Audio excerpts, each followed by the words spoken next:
Dust spins up from the hard ground as the Saltasaurus hits the brakes and swings its tail wide. Carnotaurus is closing in, jaws parted, head angled for a strike. The Saltasaurus can't outrun its predator. Neck held low, limbs churning, armor plates bracing for contact. It faces a single urgent challenge. Don't let Carnotaurus break through. If those biting jaws find an unarmored spot, it's over. Welcome, this is Daniel Carter. Right now, it's Saltasaurus versus Carnotaurus. Two Cretaceous giants. We're in the Late Cretaceous, somewhere in what's now Argentina. Here, survival means turning armor into a shield when tooth and bone collide. For Saltasaurus, holding its ground is the difference between another day and a fatal mistake. Carnotaurus only has a split second to act. It barrels in, banking right, aiming that thick skull and powerful jaw towards the Saltasaurus's flank. Saltasaurus flexes, sets its feet deep. Its body isn't built for speed, short neck, chunky limbs, deep torso rounded wide. But today, that build is a bulwark. Along its sides and back, clusters of low, rock-like plates, osteoderms, add another line of defense under thick skin. That tail sweeps higher, a muscular warning. Here comes the first contact. The jaws snap, hard, but they hit armor. Teeth scrape noisy lines across those buried bony plates. One tooth catches on a ridge and clicks free. The Carnotaurus pulls back, shakes its head and lunges again, teeth flashing against a field of bumps and ridges that resist direct puncture. Bite after bite, it tests every angle, trying for a softer patch, maybe the underbelly, maybe the base of the tail. Saltasaurus stays moving. Its head dips low, mouth closed tight, breathing fast. Tail held rigid, it uses the muscular base to swing sideways. Carnotaurus backs away in circles, but the titanosaur rotates too, never losing sight of its attacker. One move will decide it. Carnotaurus tries a feint, jaws aimed at those pale underparts. Saltasaurus lifts its left hind foot, pivots backward, and the tail comes up, heavy, armored, perfectly placed between predator and weakness. Carnotaurus clamps down at the mid-tail. This time, teeth sink a little deeper. No major damage, but Saltasaurus stumbles, stung by the force. That moment of unbalance, though, lets Carnotaurus see something. Not every inch is armored. At the tail base, softer tissue flexes alongside the armored field. The next bite could be trouble. Escape becomes the plan. Saltasaurus drives forward, legs pushing in a short, awkward jump while the tail rises and lashes out, directly at Carnotaurus's snout. The impact jars the predator back. The thick skull takes the hit, but the blow is enough to break the lock. Dust clouds the gap as both animals freeze. Carnotaurus snorts and shakes its head. Both are shaped by what they eat, or, in this moment, what they avoid. Saltasaurus's small, boxy head is built for tearing low branches and thick ferns. No blade-like teeth here, just a broad, beakish snout with rows of dull, peg-like teeth sunk in powerful jaws. The form hints at a slow-paced grazer that rarely needs to hurry, unless chased. But armor changes the equation. Those osteoderms aren't tall or spiked, but they form an irregular sheet across the top, dense at the hips and base of the tail, lighter toward the lower flanks. Carnotaurus, by contrast, is made for short, brutal bursts. Massive jaws, thick neck, and a skull like a blunt wedge. The body's lean, with long hind legs built for sprinting, even if the forelimbs are tiny and almost useless for grappling. Jaws become hammers, not saws. Its attack relies on crushing force, not subtlety. Carnotaurus tries again, circling behind. Saltasaurus can't twist all the way, so it moves for the nearest cover, a patch of scattered tree trunks, low and sturdy, with shallow dips of loose sediment. Every second counts. Carnotaurus lunges, mouth wide, aiming at that gap between armor and limb. Saltasaurus swings its whole rear around, the motion slow, but the armored plates meet Carnotaurus's face with a scraping grind. Here, in this dusty moment, two strategies face off: armor and bulk against speed and bite force. The Saltasaurus's defensive position holds, but only just. Carnotaurus sniffs, searching for a weak spot. The next move could end it. Not every encounter is a fight to the finish. Sometimes the show of force works. After a short standoff, Carnotaurus pulls back, eyeing the armored field, jaw tip marked with scratches from bone and scute. These heavy plates have resisted damage for now, but the impact will leave scars, subtle pinched lines, and shallow marks beneath the skin. Tension drops, but survival is never certain. Everything hinges on this gap. Saltasaurus keeps moving, glancing side to side, tail sweeping low but cautious not to drag. That tail is more than a counterweight. It's another barrier, the base thick with armor. Saltasaurus can't stay still for long. Out here, an exposed animal is an easy target for anything watching, predator or scavenger. Nearby, movement catches its eye.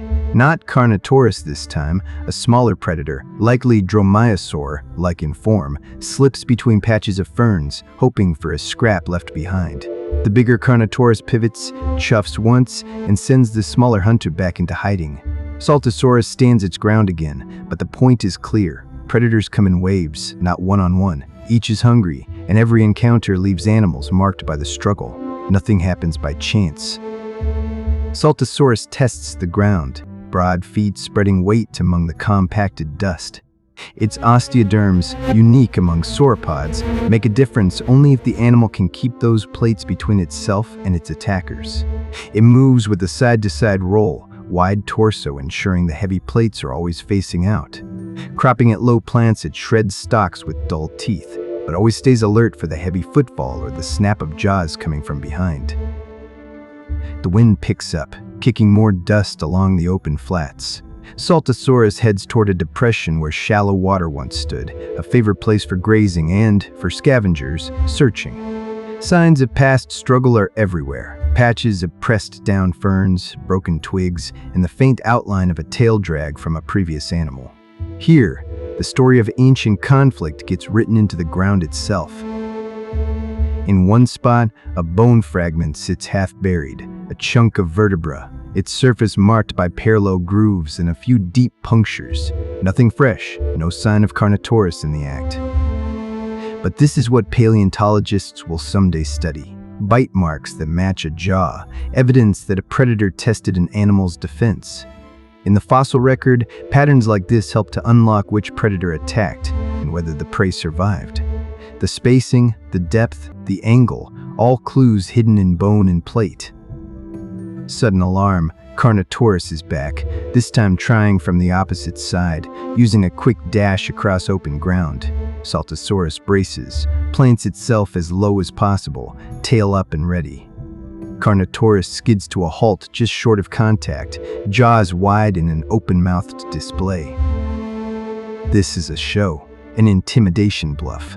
Saltasaurus doesn't flinch, waiting out the threat. Both stand off, eyes locked for a few tense seconds before Carnotaurus twists away with a frustrated snort. By now, both animals are tired. In the heat of the midday sun, energy becomes a problem. Carnotaurus's sprint costs power, and each failure raises the risk that another animal will show up, drawn by noise or the scent of sweat and stress. Saltasaurus's muscles tremble from holding its body tense for so long. A third complication, another Saltasaurus, smaller and less armored, approaches at a distance. Possibly a juvenile, trailing the group, more vulnerable without the full blanket of bony plates. Carnotaurus sees the opening and heads sideways, leaving the adult to shadow the juvenile's movement. The adult intercepts, using its bulk and sweeping tail as a physical barrier. Carnotaurus circles, pacing, weighing the risks. This smaller target is tempting, but the cost will be another armored defense, another swing of that heavy tail. Every interaction is a test. Will armor hold up? Will jaws find purchase? The answer isn't always clear-cut. A single lucky bite in the wrong spot can end resistance. A well-placed tail swipe can send a predator limping away, jaw bruised and spirit dimmed. For now, the standoff resolves without new injuries. Just two animals forced apart, each calculating the next move. The day wears on. Saltasaurus wanders the flats, stopping to feed under a patch of short, scraggly conifers. Here, in the shade, the animal regains strength, but predators don't vanish. Scavengers approach periodically, small crocodiliforms, birds, even insects, hoping for leftovers from a failed hunt or a natural death. Nothing is wasted, nothing lasts.